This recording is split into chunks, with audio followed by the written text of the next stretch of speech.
Hey guys, I just wanted to show you what I've been working on for my final project, the Bear Story. So this is my setup. I've taken over another space in the house, no longer working in the basement, so I have full ceiling height. Um, you can see the playboard that I've kind of built out of some old pallets, mostly because they were just a convenient building material, though I also like the aesthetic. You can see I've kind of just got this very rough hewn wood and canvas feel for everything. Um, Big old plank of oak there. Been planning to make some shelves, but this is a great use for that in before then. So yeah, again, a background in the back of painted trees on canvas. This is actually something I didn't spend any time on at all, which was convenient. Borrowing that from my wife's business. Oh, you see the ceiling fan. Again, still better than working in the basement. So this is the title character. This is my bear puppet, the big bear. You can see this is a large eye bolt that operates as a handle. I'm able to tuck my pinky into that hole and operate the head and the legs from the handle. There's a spring that connects the neck, that creates the neck, connects the head to the body, and that's got an attachment point on the back via some rigid piano wire coming up into a loop that when I twist my thumb, I have full range of head motion, as you can see here, which works generally well. This was the first one. I think it actually improved a little bit on the second bear. Like the set, the puppets are intended to look rough-hewn, so everything is wood with exposed hardware.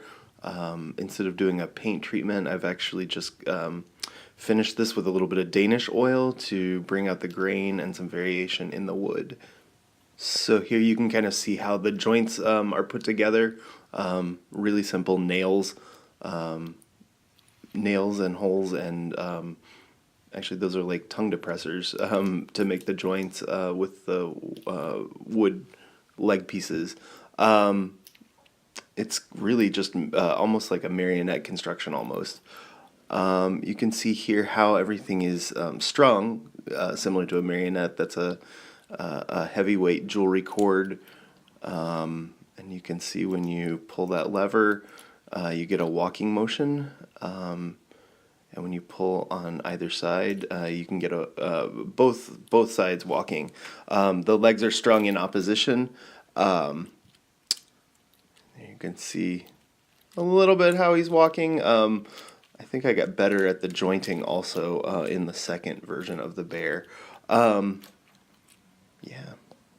we see him standing up. He can do a little bit of roaring, like when he approaches the tree and starts to climb. We'll see a little bit of that later.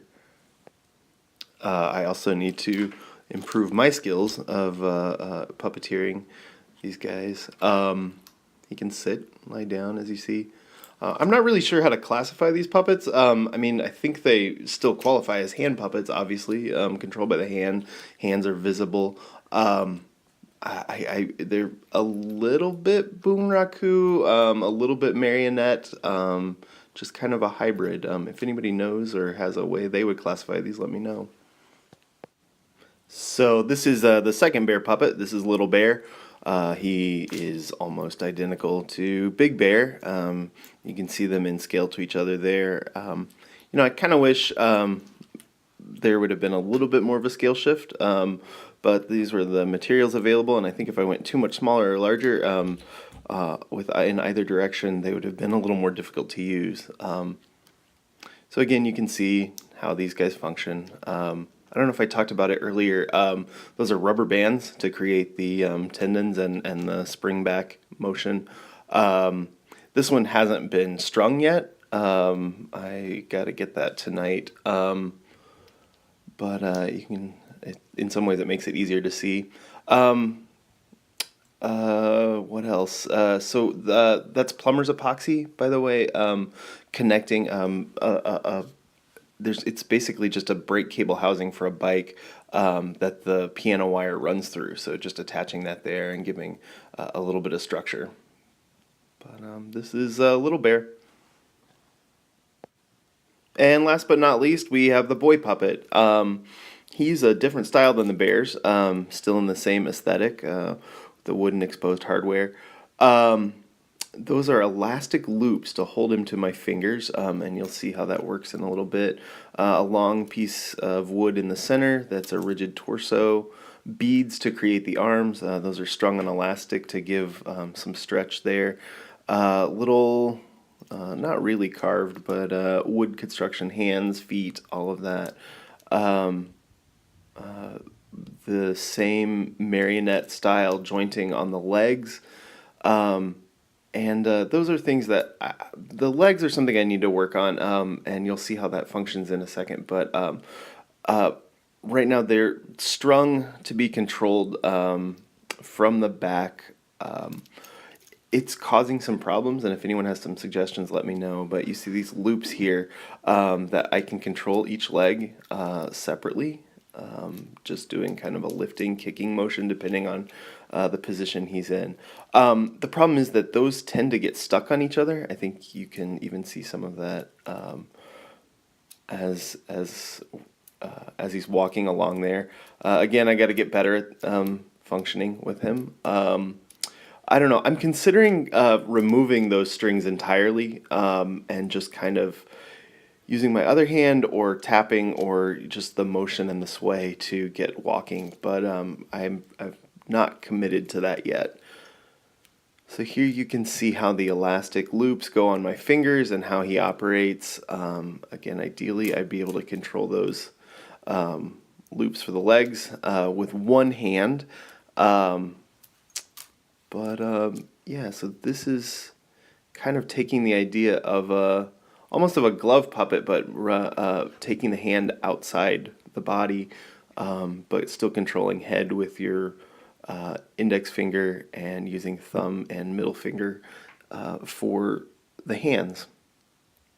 He has to spend a lot of time sitting in a tree, so make sure that he looks good doing that. You'll see his head is also positioned to look down since he spends most of the time in the tree. Oh, and yeah, he has to shoot these bears. So here's a little gun. That one I think is a little too big. So here's a second gun, more like a little .22 rifle. But yeah, figuring out how to get him to hold all of these props, which I've kind of worked into the script and the action that I'll be reacting as the puppeteer and also handing him some things. But I'm also going to attach a magnet into his hand that can help him pick up the gun, carry the gun throughout the script as needed. So this is Boy. And I just need a lot of practice.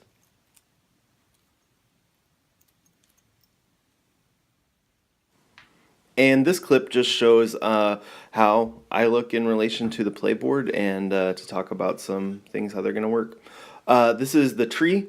There are actually several versions of this tree, but this is the only one that exists in a form to show at this point. When the tree grows, I'm going to set it on the ground like that. Oh, hey, and look at how the camera shakes there.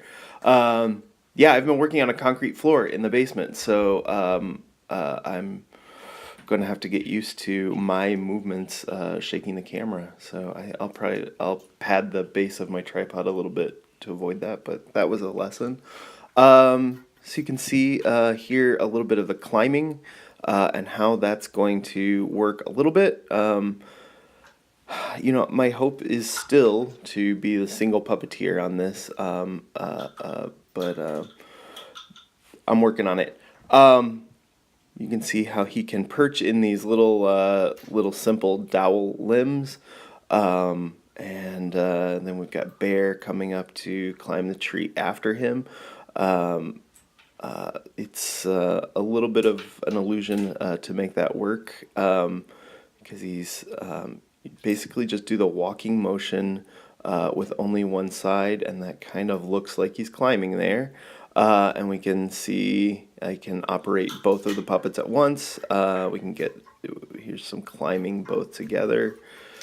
A little separation of action there, but and separation of character. But yeah, so this is generally how it works. I can in a very stylized presentational way. I mentioned having to grab props, but I can also hang the puppets from these little limbs. I think I'm going to add a few more of those to make that simpler and also lower down on the playboard. And this is just a little test clip to look at some lights and how my voice Bear sounds. Story by James Whitcomb Riley.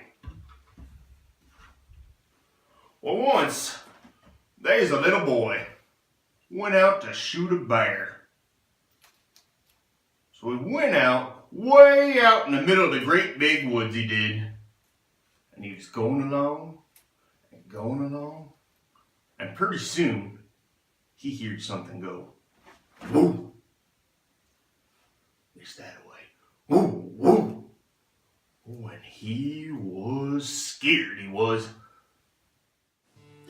So I obviously have tons of things that I still need to work on, and I appreciate you guys for watching my progress so far. I will look forward to hearing your comments and any thoughts you have on improvements, things that aren't working, things that are working, and thank you in advance for your feedback.